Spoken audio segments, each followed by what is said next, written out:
In this video, we're going to have a look at the sine rule to be able to find the missing side of a triangle.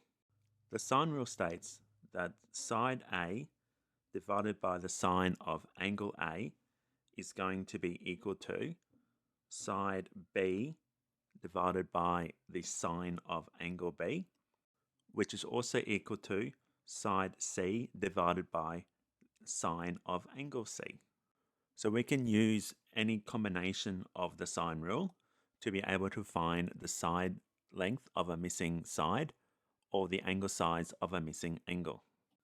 So for example, we could use A and C and have A divided by sine of angle A is equal to C divided by the sine of angle C. When using the sine rule, it is important to remember that the side and the corresponding angle are opposite each other. So side A is going to be opposite angle A. Side B is going to be opposite angle B. And side C is going to be opposite angle C.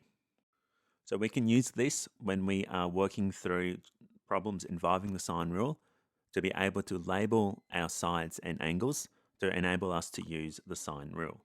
So let's have a look at an example of how we can use the sine rule in a calculation. So in our example, we want to calculate the value of side B. So first thing we'll do is label the sides and the angles in the triangle, which will help us be able to use the sine rule. So we've got side B, and opposite side B is going to be angle B. And I've also got another side and opposite angle that I can label side A and angle A. So now I've got side A and angle A, side B and angle B that I can apply the sine rule to. So my next step is going to be to write the formula.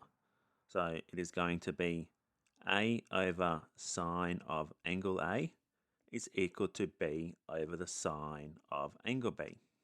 Next, I want to go ahead and substitute in my values. So side A is going to be 32, and that is going to be over the sine of angle A, which is 28.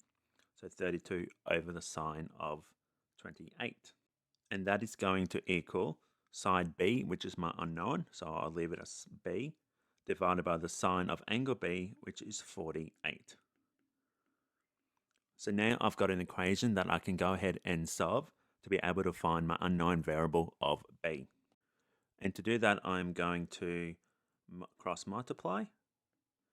So it is going to be 32 times sine of 48. And that is going to equal to B times the sine of 28. Now to get B by itself, I want to divide both sides by sine of 28.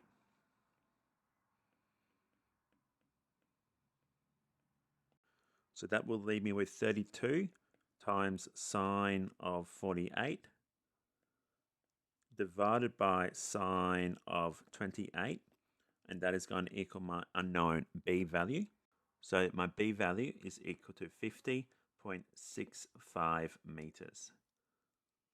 So using the sine rule, I was able to work out that my B value, one of the missing sides of my triangle, was equal to 50.65 meters.